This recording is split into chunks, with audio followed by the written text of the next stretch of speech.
अस्सलाम वालेकुम स्टूडेंट्स, कैसे हैं आप सब लोग। उम्मीद करती हूँ खैरियत से होंगे। Welcome to my channel GS pharmacy concepts.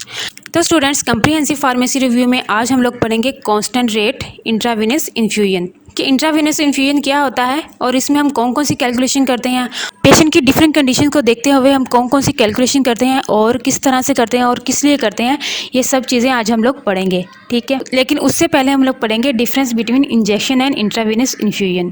तो क्या डिफरेंस है इंजेक्शन और आईवी इन्फ्यूजन में। सबसे पहले जो मेन डिफरेंस है वो है टाइम का।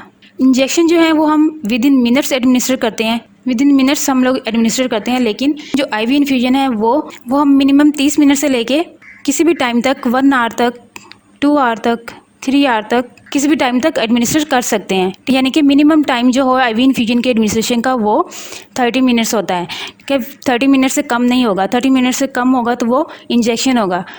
तो आईवी इन्फ्यूजन का एडमिनिस्ट्रेशन टाइम क्या हुआ, 30 मिनट्स से लेके 30 मिनट्स और सेवरल आवर के दरमियान किसी भी टाइम हम एडमिनिस्टर कर सकते हैं। ठीक है, लेकिन मिनिमम टाइम कितना होना चाहिए, 30 minutes.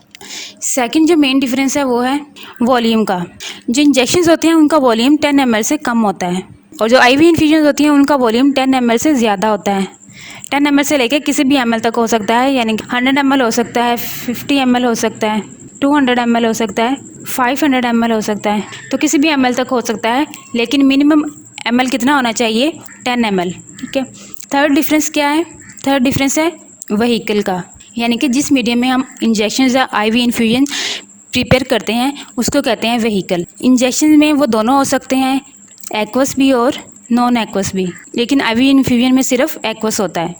Aqueous mean water, non aqueous mean कि वाटर के अलावा, वाटर यूज़ नहीं करेंगे, वाटर के अलावा कोई भी लिपिड सोल्यूशन होगा वो हम एज अ मीडियम यूज़ करेंगे। ठीक है, उसको कहते हैं नॉन एक्वस।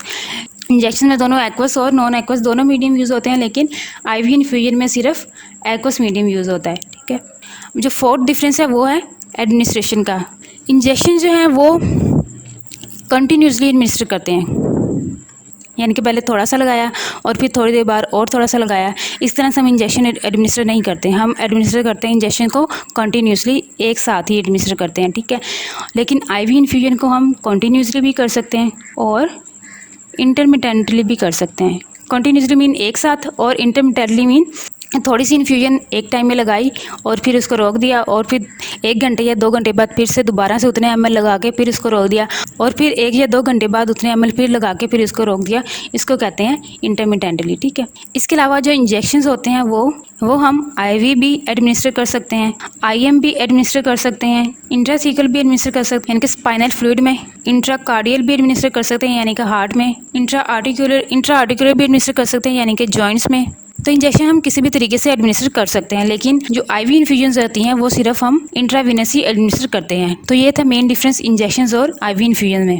तो स्टूडेंट्स, हमने पढ़ा कि इंट्रावेनस इन्फ्यूजन्स इंट्रावेनसली एडमिनिस्टर करते हैं और लार्ज वॉल्यूम्स होती हैं और एक्वस प्रिपरेशंस होती हैं। तो इंट्रावेनस इन्फ्यूजन की डेफिनेशन क्या हो जाएगी कि इंट्रावेनस इन्फ्यूजन्स आर स्टीराइल।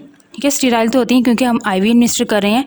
तो स्टीराइल क्या होता है, intravenous infusions are sterile aqueous preparations administered intravenously in relatively large volumes. ठीक है, तो हमारे पास ये आ गई इंट्रावेनस इन्फ्यूजन की डेफिनेशन।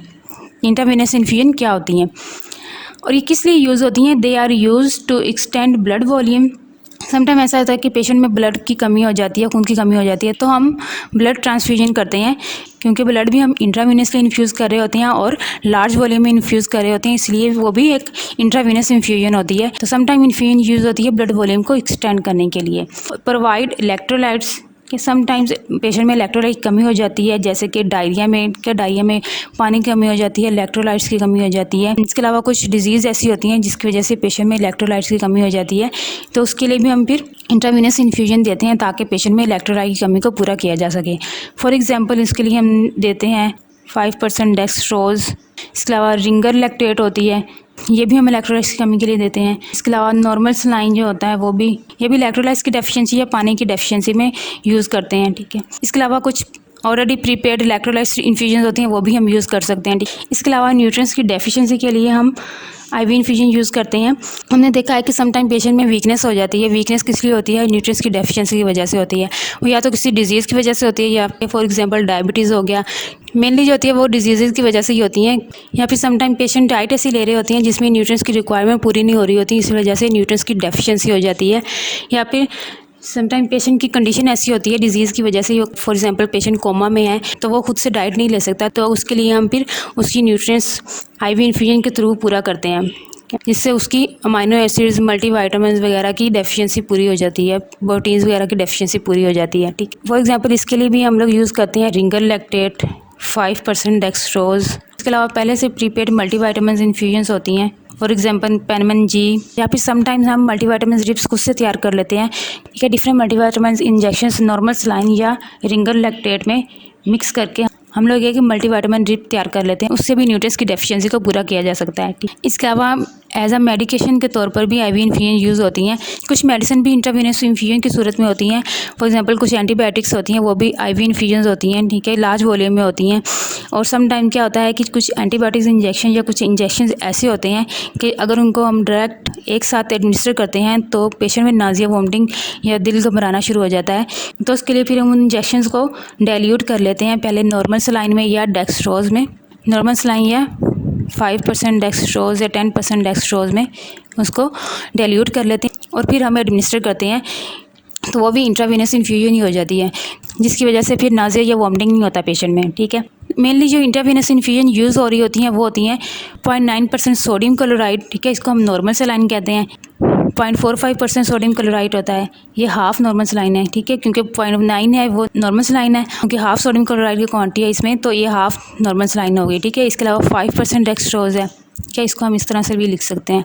इसके अलावा 10% डेक्सट्रोज इन वाटर है और 5% डेक्सट्रोज इन 0.9% सोडियम क्लोराइड, या इसको इस तरह से भी कह सकते हैं 5% डेक्सट्रोज इन नॉर्मल सलाइन। ठीक है, इसके अलावा 5% डेक्सट्रोज इन 0.45 सोडियम क्लोराइड मीन्स के 5% dextrose in half normal saline. इसके बाद रिंगर लैक्टेट है। ठीक है, इसमें ये इंग्रेडिएंट्स होते हैं 0.86% सोडियम क्लोराइड होता है, 0.03% पोटेशियम क्लोराइड होता है और 0.033% सोडियम क्लोराइड होता है। इसके अलावा 5% डेक्सट्रोज इन रिंगर लैक्टेट भी प्रिपेयर की जा सकती है। ठीक है, मीडियम क्या है? Ringer lactate. इसमें मीडियम था वाटर, इसमें था नॉर्मल सलाइन और इसमें है रिंगर लैक्टेट। ठीक है, तो ये जो इन्फ्यूजन्स हैं ये नॉर्मली हम यूज़ करते हैं पेशेंट में क्या किसी भी पर्पज़ के लिए, न्यूट्रिएंट्स की डेफिशिएंसी के लिए, इलेक्ट्रोलाइट्स की डेफिशिएंसी के लिए, या अगर हमने किसी इंजेक्शन को डाइल्यूट करना है उसके लिए हम ये यूज़ करते हैं। ठीक है।